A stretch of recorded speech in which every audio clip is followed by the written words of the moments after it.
Hello champions, मैं हूं कुंवर शिवम सिंह, आपका मैथ्स गुरु भैया, और स्वागत करता हूं आपका दी गुरु भैया के इस नए मैथ सेशन में। आज हम स्टार्ट करने वाले हैं ट्रायंगल क्लास 10th का रिवीजन एक्सप्रेस, और प्रॉमिस करता हूं जितना बोरिंग लगता है नाम से उतना ही मजेदार लगेगा जब आपको कॉन्सेप्ट समझ में आ जाएगा। तो एक काम करो, माइंड को फ्रेश रखो, दिमाग को थोड़ा मैथ्स मोड में लाओ और चलो शुरू करते हैं ट्रायंगल क्लास 10th का रिवीजन एक्सप्रेस।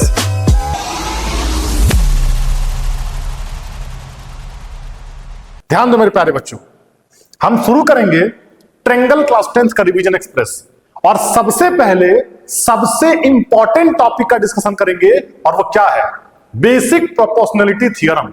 समझो समझो समझो, बेसिक प्रोपोर्शनलिटी थ्योरम आपको बड़े बड़े अक्षरों में लिखा हुआ दिख रहा है, और ये इस चैप्टर का सबसे इंपॉर्टेंट टॉपिक है, जिसको हम लोग थेल्स थ्योरम भी कहते हैं। क्या मेरी बात आपको समझ में आ रही है? इसका प्रूफ मेरे भाई बहुत ज्यादा इंपॉर्टेंट है, इसका प्रूफ बहुत ज्यादा इंपॉर्टेंट है, लेकिन इसका प्रूफ हम लोग यहां नहीं करेंगे। अगर आपकी डिमांड होगी तो इसका प्रूफ मैं अलग से एक वीडियो बना करके और अपलोड कर दूंगा। डिमांड होगी, अगर आप लोग कहेंगे, कमेंट करेंगे तो जरूर कर दूंगा, ठीक है? देखो भाई बहुत ध्यान से ये समझते हैं हम लोग पहले कि बेसिक प्रोपोर्शनलिटी थ्योरम कहता क्या है। स्टेटमेंट पढ़ते हैं पहले। कहता कि if a line is drawn parallel to one side of a triangle to intersect the other two sides in distinct points. बहुत ध्यान से मेरी बात समझना। अगर तुम एक लाइन ड्रॉ करते हो इस ट्रायंगल के किसी एक साइड के पैरेलल, मैंने ये लाइन डीई जो है वो इस साइड बीसी के पैरेलल ड्रॉ किया है, इस तरीके से कि वो बचे हुए दो साइड को अलग अलग पॉइंट पे क्या करे? इंटरसेक्ट करे। क्या मेरी बात आपको समझ में आ रही है? तो जो आपके दो साइड इंटरसेक्ट हो रहे हैं मेरे भाई, वो इस लाइन के द्वारा सेम रेशियो में इंटरसेक्ट होंगे। ये कहता है बेसिक प्रोपोर्शनलिटी थ्योरम। स्टेटमेंट फिर से पढ़िए। If a line is drawn parallel to one side of a triangle to intersect the other two sides in distinct points, the other two sides are divided in the same ratio. जो बची हुए दो sides हैं वो same ratio में divide हो जाते हैं। क्या मेरी बात आपको समझ में आ रही है? अब बहुत ध्यान से मेरी बात समझिए। देखो यहां पे वही मैं लिखा हुआ है मैंने, अगर तुम्हारा डीई जो है वो बीसी के पैरेलल है, डीई बीसी के पैरेलल है, तो बचे हुए दो साइड एडी अपॉन डीबी ए अपॉन ईसी के इक्वल हो जाएगा। यहां पे आपको लिखा हुआ दिख रहा है। क्या मेरी बात आपको समझ में आ रही है? अगर मेरे देखो भाई, अगर डीई बीसी के पैरेलल होगा तो सिर्फ इसी बात को तुम नहीं कह सकते हो, ये बात तो है ही, दो और बातों को तुम कह सकते हो, और वो दो बात क्या है? एक ये और एक ये। इसको समझते हैं। अगर इसी में तुम दोनों तरफ वन ऐड करते हो तो ये AD plus DB upon DB हो जाएगा, और ये A plus EC upon EC हो जाएगा। बात समझ में आ रही है? एडी प्लस डीबी क्या होगा? एडी प्लस डीबी एबी, और ए प्लस ईसी क्या होगा? एसी। तो यहां पर निकाल लिखा एडी प्लस डीबी एबी और नीचे डीबी, ए प्लस ईसी कितना हो गया? एसी, और नीचे क्या आ गया? एसी।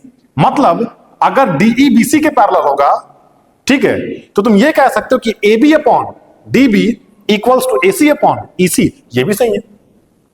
और अगर तुम इसी को रेसिप्रोकेट कर देते हो और फिर वन जोड़ देते हो तो आपको ये मिल जाएगा। क्या मेरी बात आपको समझ में आ रही है?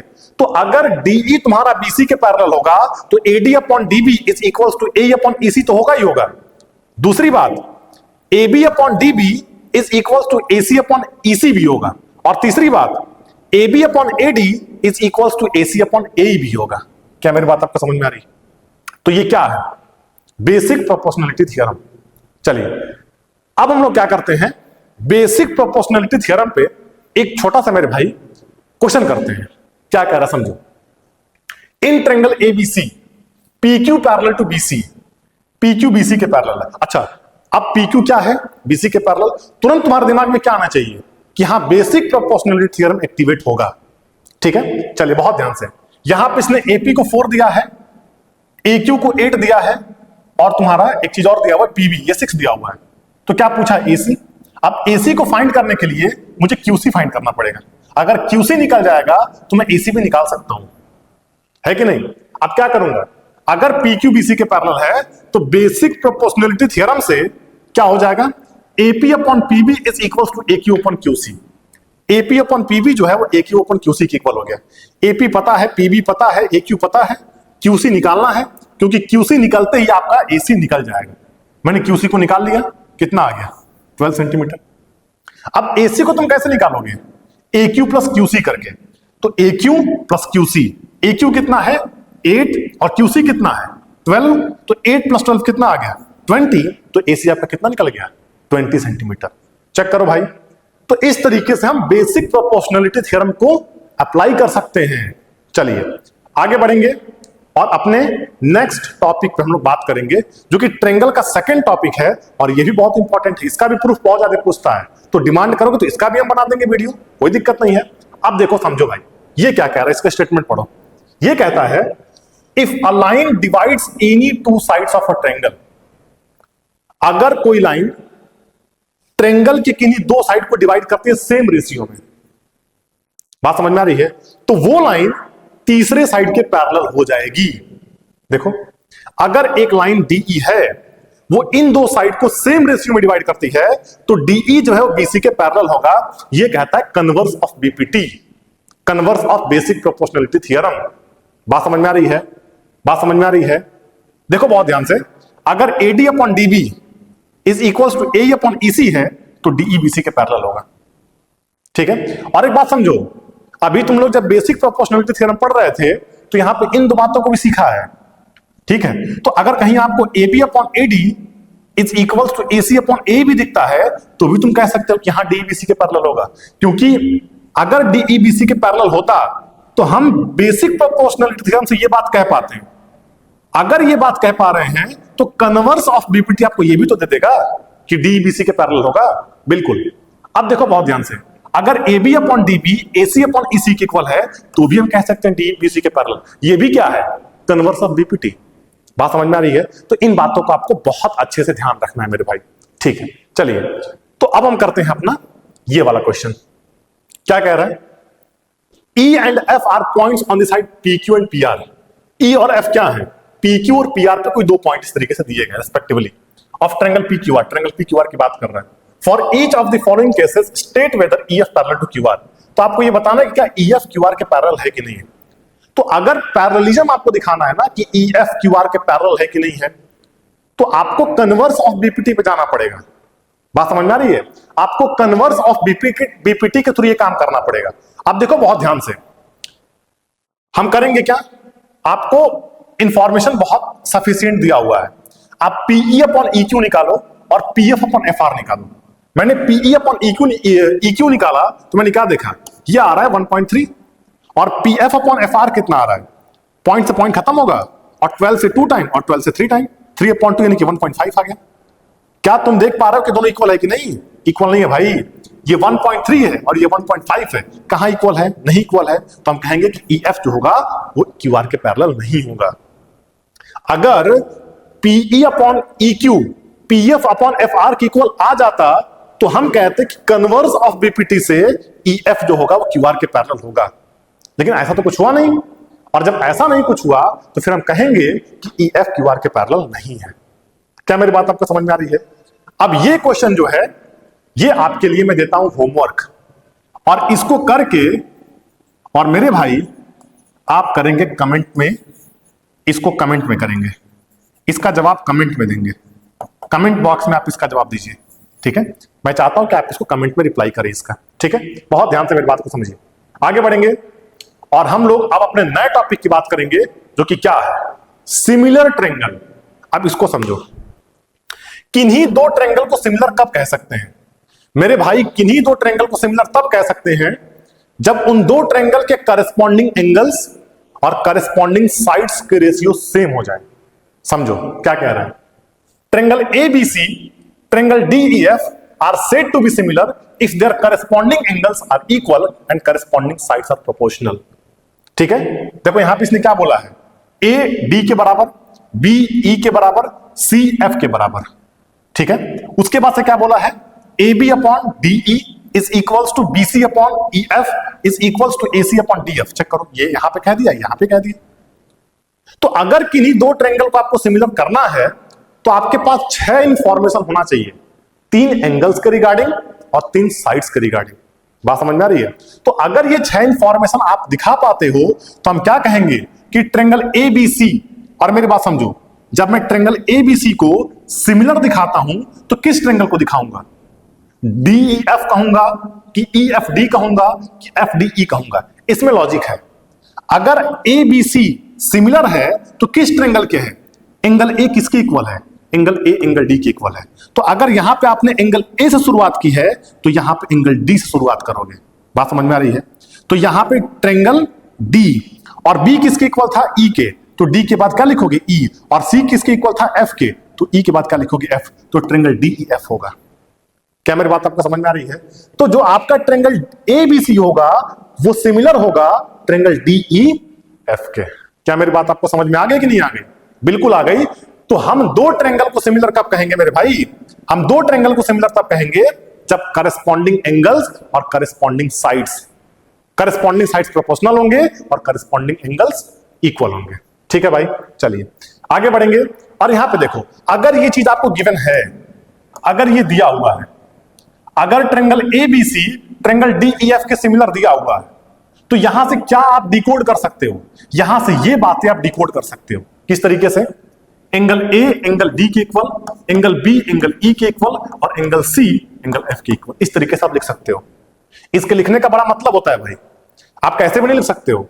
अगर आपने ट्रायंगल ABC को ट्रायंगल DEF के इक्वल लिखा है तो आप यहां से डिकोड क्या करोगे? एंगल A एंगल D के equal, angle B angle E के इक्वल और एंगल C एंगल F के इक्वल। उसके बाद AB upon DE is equals to BC upon EF is equals to AC upon DF। देखो, तो अगर कोई दो ट्रायंगल इस तरीके से आपको सिमिलर दिया हुआ है तो इस तरीके से आप लिख सकते हो।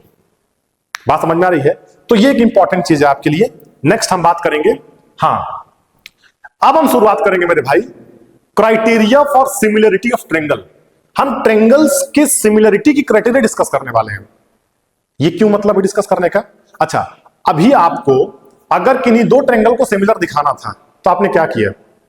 6 इंफॉर्मेशन होने चाहिए थे, 3 एंगल्स के रिगार्डिंग और 3 साइड्स के रिगार्डिंग। ठीक, लेकिन यहां पे जानते हो क्या है? यहां पे आपको वो 6 इंफॉर्मेशन की जरूरत नहीं है। यहां पे सिर्फ और सिर्फ 2 इंफॉर्मेशन चाहिए। कोई भी दो करस्पॉन्डिंग एंगल्स अगर किन्हीं ट्रायंगल्स के आपको इक्वल दिख रहे हैं तो फिर दो ट्रायंगल आपके सिमिलर हो जाएंगे। बात समझ में आ रही है? आप कहोगे ऐसे कैसे हो जाएगा? देखो, अगर कोई भी दो एंगल आपके इक्वल है, एंगल A एंगल E के इक्वल है और एंगल B एंगल D के इक्वल है, तो C वाला F के ऑटोमेटिकली इक्वल हो जाएगा और बाकी करस्पॉन्डिंग साइड्स प्रोपोर्शनल हो जाते हैं और ट्रायंगल को सिमिलर बोल देते हैं। लेकिन वो एक अलग हिस्सा है, वो प्रूफ पार्ट हो गया। ठीक, उसको हम डिस्कस करेंगे। बस इतना समझो कि दो ट्रायंगल सिमिलर कब होंगे? अब अगर कोई भी दो करस्पॉन्डिंग एंगल्स इक्वल होते हैं हम ट्रायंगल को सिमिलर कह देंगे। ठीक है, यहां पे देखो किस तरीके से एंगल A एंगल E के इक्वल है, मिल गया। एंगल B एंगल D के इक्वल है, दो एंगल का इंफॉर्मेशन हो गया। तो एंगल सिमिलरिटी क्राइटेरिया से हम ट्रायंगल ABC को किसके सिमिलर कहेंगे? यहां से हम हटा रहा हूं, देखना भी बहुत ध्यान से। हम किसके सिमिलर कहेंगे? हम कहेंगे कि ABC जो है वो ट्रायंगल A किसके इक्वल था? E के, तो यहां पे E की शुरुआत होगी। B किसके इक्वल है? D के, तो B यहां पे, तो यहां पे D होगा और बचा क्या? F, तो ये हो जाएगा EDF के सिमिलर। तो इसका बड़ा महत्व होता है, इंपॉर्टेंस होता है इस तरीके से। आप कुछ भी यहां पर नहीं लिख सकते हो। एंगल A से आपने स्टार्टिंग किया हुआ है तो ये देखोगे कि एंगल A किसके इक्वल था दूसरे ट्रायंगल में, तो E के इक्वल था, तो यहां से E से शुरुआत होगा। बात समझ में आ रही है? स्टार्टिंग आपका E से होगा। ठीक है, तो इस तरीके से आप इन चीजों को लिख सकते हो। ठीक है, तो यहां पर मैंने क्या सीखा? Angle similarity criteria. अब हम करेंगे एंगल सिमिलरिटी क्राइटेरिया पे एक क्वेश्चन। समझो क्या है क्वेश्चन? कहता कि AB BC के परपेंडिकुलर है, AB BC के परपेंडिकुलर है, DE AC के परपेंडिकुलर है, DE AC के परपेंडिकुलर है, GF BC के परपेंडिकुलर है। तो आपको प्रूफ क्या करना है? ट्रायंगल ADE को ट्रायंगल GCF के सिमिलर, ये ट्रायंगल को इसके सिमिलर दिखाना। तो कर दो भाई। अभी आपने क्या पढ़ा है? Angle similarity criteria. अगर कोई भी दो एंगल आपको इक्वल दिख जाते हैं इन दो ट्रायंगल्स को लेकर के, तो आप कह दोगे हाँ दोनों क्या है? सिमिलर है। तो कोशिश करते हैं। देखो, पहली चीज तो क्या है? अगर DE तुम्हारा AC के परपेंडिकुलर है तो ये हो जाएगा 90 डिग्री, और अगर GF तुम्हारा BC के परपेंडिकुलर है तो ये हो जाएगा 90 डिग्री, और अगर AB तुम्हारा BC के परपेंडिकुलर तो ये कितना हो जाएगा? 90। इन दो ट्रायंगल में ये वाला एंगल इसके इक्वल है, कोई एक एंगल और इक्वल दिखा दो, ट्रायंगल क्या हो जाएंगे? सिमिलर हो जाएंगे। भाई देखो, टफ नहीं है। अब देखो बहुत ध्यान से, किस तरीके से करेंगे? तो मुझे एक बात बताओ, अगर तुम पूरे बड़े वाले ट्रायंगल में देखो, अगर ये 90 डिग्री है तो एंगल 1 और एंगल 4 का सम कितना होगा? 90 डिग्री। एंगल सम प्रॉपर्टी से, एंगल सम प्रॉपर्टी से अगर ये 90 होगा तो इन दोनों का सम कितना होगा? 90। पहली बात। दूसरी बात, अगर तुम ये ट्रायंगल में देखो GFC में, तो ये अगर 90 डिग्री है तो इन दोनों का सम कितना होगा? 90 डिग्री। तो एंगल 1 प्लस एंगल 2 कितना होगा? 90 डिग्री। बहुत अच्छी बात है। अब देखना बहुत ध्यान से, इन दोनों का RHS सेम है, दोनों का LHS भी क्या होगा? सेम। एंगल 1 प्लस एंगल 4 जो होगा वो एंगल 1 प्लस एंगल 2 के इक्वल होगा। एंगल 1 से एंगल 1 कटेगा और एंगल 4 किसके इक्वल हो गया? एंगल 2 के। तो मैंने क्या दिखा दिया? एंगल 4 एंगल 2 के इक्वल हो गया काम। यही तो हम चाह रहे थे ना भाई, हम यही चाह रहे थे कि इन दो ट्रायंगल को अगर आपको सिमिलर दिखाना है तो आप क्या करो, कोई भी दो एंगल को इक्वल दिखा दो। एक एंगल आपको इक्वल दिख ही रहा था, किसी एक एंगल को और इक्वल दिखाना था, तो मैंने 2 को 4 के इक्वल दिखा दिया। अब मैं क्या कहूंगा? मैं कहूंगा कि 4 2 के इक्वल हो गया AED, एंगल AED 90 डिग्री है और एंगल GFC 90 डिग्री है, तो ये भी इक्वल हो गया। तो एंगल एंगल सिमिलरिटी क्राइटेरिया से जो ट्रायंगल ADE होगा, अब यहां पे AD से आपने शुरुआत किया है ना, तो A किसके इक्वल है?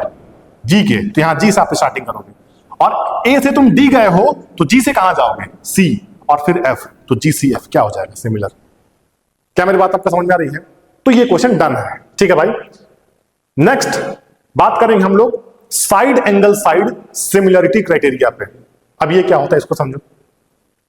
देखो कुछ नहीं होता है, अगर किन्हीं दो ट्रायंगल को आपको सिमिलर दिखाना है तो अब क्या करना है? मालूम है क्या करना है? आप कोई भी एक एंगल को इक्वल दिखाओ और उस एंगल से जो इंक्लूडेड साइड है इन दोनों को प्रोपोर्शनल दिखा दो। मेरी बात को समझना, अगर एंगल A एंगल E के इक्वल है और AB upon ED is equal to AC upon EF है, तो हम कह देंगे कि side angle side, side angle side similarity criteria से आपके दोनों ट्रायंगल क्या हो जाएंगे? सिमिलर हो जाएंगे। वही बात यहां लिखा हुआ है। अगर AB upon ED, AB upon ED is equals to AC upon EF और एंगल A एंगल E के इक्वल है, तो क्या हो जाएगा? Side side sorry side angle side similarity criteria से ये दो ट्रायंगल आपके क्या हो गए? सॉरी, दो ट्रायंगल आपके सिमिलर हो गए। क्या मेरी बात आपको समझ में आ रही है? लेकिन एक बात ध्यान देना, दो साइड तुम कोई भी नहीं ले सकते हो, वही दो साइड आपको लेने हैं जो इस एंगल से इंक्लूडेड साइड है, जो इस एंगल से इंक्लूडेड साइड है। मेरी बात आपको समझ में आ रही है? तो ये हो जाएगा आपका सिमिलर। और यहां पे देखो बहुत ध्यान से, आपने ट्रायंगल ABC की जब बात की है तो इधर किसकी बात करोगे? AB किसके करस्पॉन्डिंग है? ED के। तो यहां पे आपने अगर AB से शुरुआत किया है तो यहां पे ED से आप शुरुआत करोगे और C बचा, F लिख तो कोई दिक्कत नहीं। दो ट्रायंगल क्या हो गए? सिमिलर हो गए। ठीक है। नेक्स्ट करते हैं हम लोग साइड एंगल साइड पे एक क्वेश्चन करते हैं। अब ये क्या कर रहे हैं इसको समझो, बहुत ध्यान से मेरी बात को समझना। फिगर की बात कर रहा है और फिगर में ये बोल रहा है कि जो QT है, QT upon PR is equals to QR upon QS। Angle 1 angle 2 के इक्वल हमें प्रूफ करना है PQS को TQR के सिमिलर। इस छोटे वाले ट्रायंगल को इस बड़े वाले ट्रायंगल के सिमिलर दिखाना है। कैसे करोगे जी? सबसे पहली बात, एंगल 1 एंगल 2 के इक्वल है, ये गिवन है। कुछ कुछ चीजें हम यहां से डिकोड करना शुरू कर रहे हैं। अगर एंगल 1 एंगल 2 के इक्वल है तो एंगल 1 के सामने वाला साइड PR और एंगल 2 के सामने वाला साइड PQ आपस में इक्वल होगा। क्या होगा reason? Side opposite to equal angle सब इक्वल। ठीक है। देखो ये पूरा ट्रायंगल PQR आपको दिख रहा है, इसमें एंगल 1 एंगल 2 के इक्वल है, तो इसके सामने वाला साइड PQ और इसके सामने वाला साइड PR आपस में क्या होगा? इक्वल होगा। ठीक है। तो इस चीज को मैंने लिख दिया मैंने इस तरीके से। अब बहुत ध्यान से मेरी बात समझना, ये दिया हुआ है गिवन। मैं क्या कर रहा हूं, इसको फर्स्ट इक्वेशन, इसको सेकंड इक्वेशन। मैं क्या कर रहा हूं, PR की जगह PQ लिख रहा हूं, कोई दिक्कत नहीं है। तो QT upon PQ is equals to QR upon QS। क्या मेरी बात आपको समझ में आ गई? तो यहां पे आपका QT अपॉन PQ जो है वो QR अपॉन QS के इक्वल आ गया। अब मैं कुछ कर नहीं रहा हूं, मैं इसको सिर्फ रेसिप्रोकेट कर रहा हूं। बात समझ में आ रही है? ये तुम्हारा ऊपर चला गया, इसको नीचे कर दो, इसको ऊपर कर दो, इसको नीचे कर दो, तो क्या हो जाएगा? QP upon QT is equals to QS upon QR। अब समझना बहुत ध्यान से, मैंने क्या दिखा दिया कि QP upon QT is equals to QS upon QR। देखो है कि नहीं है?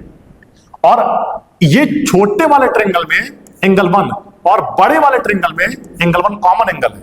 तो क्या तुम्हें समझ पा रहे हो कि साइड एंगल साइड से ये वाला ट्रेंगल और ये वाला ट्रेंगल क्या हो रहे हैं, सिमिलर हो रहे हैं। तो मैंने वही तो किया हुआ है, देखो साइड एंगल साइड से आपका ट्रेंगल PQS जो है वो किस ट्रेंगल के सिमिलर होगा, PQ के करस्पॉन्डिंग क्या है, TQ। तो यहां PQ से आपने स्टार्टिंग की है तो यहां पे TQ से स्टार्टिंग करोगे और यहां पे S यहां पे R लिख दो, क्या हो जाएगा, सिमिलर। यही हमको प्रूफ करना था, देखो यही हमको प्रूफ करना था। ठीक है, चलिए नेक्स्ट पार्ट पे आते हैं। नेक्स्ट स्लाइड पे बात करते हैं साइड सिमिलरिटी क्राइटेरिया। ये आपका लास्ट सिमिलरिटी क्राइटेरिया है। यही 3 सिमिलरिटी क्राइटेरिया आपके 10th सिलेबस में है और यही होते भी हैं। आप अपने से कुछ नहीं बनाओगे, ऐसा नहीं कि आप एंगल साइड एंगल बना दिए, ऐसा कुछ नहीं होता है भाई। जो चीज है वो चीज सिखा रहा हूं और वही आपको अप्लाई भी करना है, अपने मन से कोई खुराफाती नहीं काम करना है। बात समझ में आ रही है?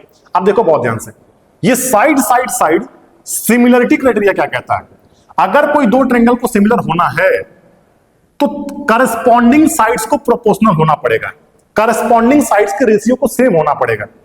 अगर AB upon DE, BC upon EF, AC upon DF की इक्वल है तो मैं कह दूंगा कि साइड से आपके दो ट्रेंगल क्या है, सिमिलर है। ट्रेंगल ABC की बात अगर करोगे तो इधर किसकी बात करोगे, AB के प्रोपोर्शनल कौन है, DE। तो आप यहां DE से स्टार्टिंग करोगे और बाकी F होगे। ठीक है, तो ट्रेंगल ABC जो है वो ट्रेंगल DEF के क्या हो जाएगा, सिमिलर। और यही क्या है, साइड सिमिलरिटी क्राइटेरिया। क्या आपको इसमें बहुत टफ लग रहा है क्या? नहीं भाई, इसमें तो बहुत मजा आ रहा है भाई, बहुत मजा आ रहा है। चलिए आगे बढ़ेंगे हम लोग और बात करेंगे अपने इस क्वेश्चन पे। देखो बहुत ध्यान से, क्वेश्चन क्या कह रहा है, फिगर में देखो और आप L एंगल फाइंड करके बताओ। कैसे फाइंड करोगे जी, L एंगल कैसे फाइंड करोगे? ठीक है, अगर ये दो ट्रेंगल सिमिलर हो जाए तो फिर कुछ काम बन सकता है। तो ये दो ट्रेंगल को सिमिलर करने का क्या तरीका है, हाँ, साइड्स का इंफॉर्मेशन आपको दिया गया है, तीनों साइड्स का इंफॉर्मेशन प्रॉपर दिया गया है। तो करेंगे क्या, साइड लगाने की कोशिश करेंगे। मैं क्या देख पा रहा हूं कि AB अपॉन LM चेक करो, यानी कि 4.4 अपॉन 11 कितना आ रहा है, 0.4। अब चेक करो BC अपॉन MN यानी कि 4 अपॉन 10 कितना आ रहा है, 0.4। और CA अपॉन NL कितना आ रहा है, 3.6 अपॉन 9 कितना आ रहा है, 0.4। चेक करो, ये कैंसिलेशन करोगे अगर तो आपको क्या मिलेंगे, 0.4 मिलेंगे।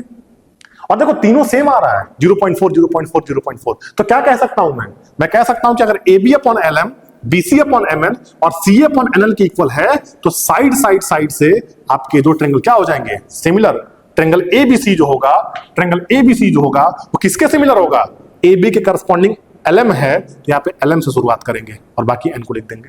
ठीक है, तो दो ट्रेंगल क्या हो गए, सिमिलर हो गए।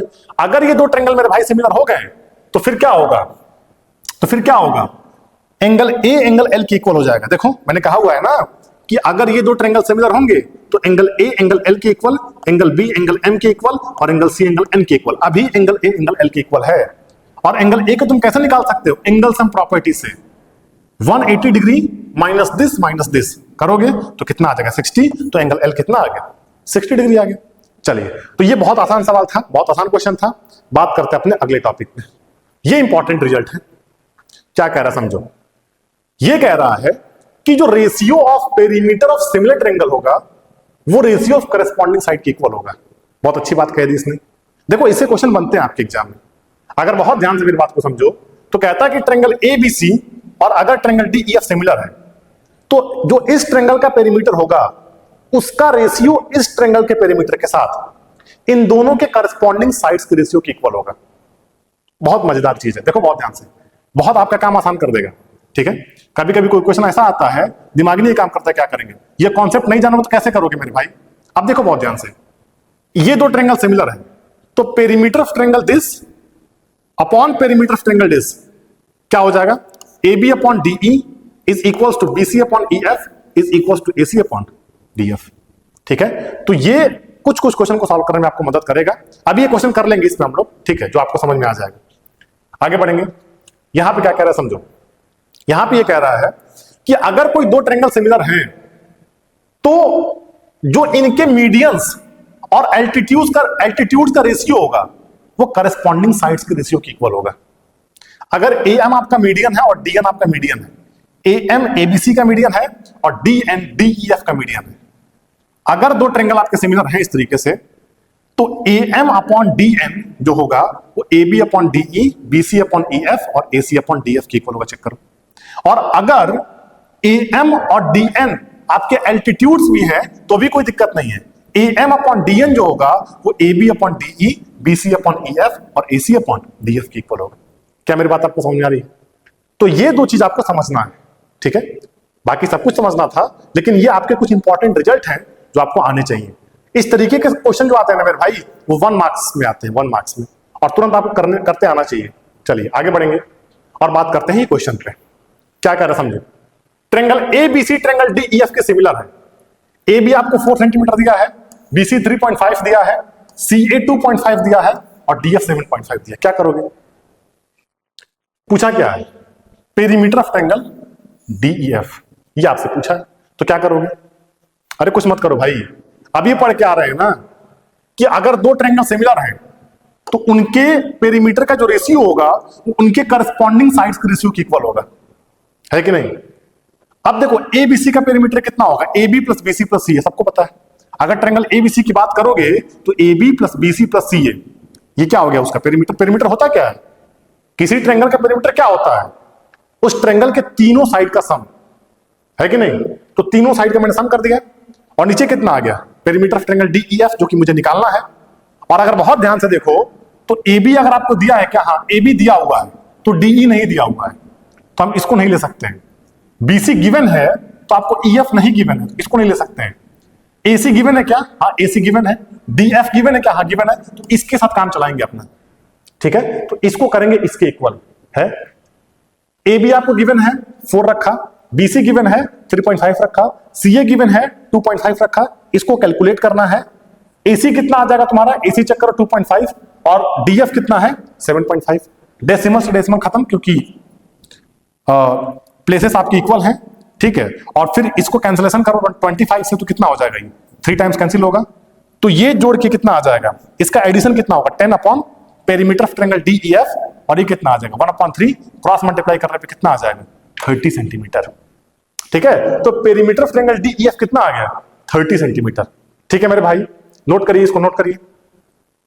तो दोस्तों ये था आज के मैथ का फंडा। अगर कहीं अटके हो या लगता है भैया ये स्टेप क्यों आया, तो सीधे कमेंट में लिख दो, मैं खुद आंसर करूंगा, टेंशन मत लो। अगर आपको कॉन्सेप्ट क्लियर लग रहा हो तो आपसे एक रिक्वेस्ट है, अभी के अभी 2-4 क्वेश्चन खुद सॉल्व करो। और हाँ, जो चीज तुमको इजी लगी शायद वो किसी और को टफ लगे, तो एक छोटा गेस्चर करो, ये वीडियो अपने दोस्तों के साथ शेयर कर दो।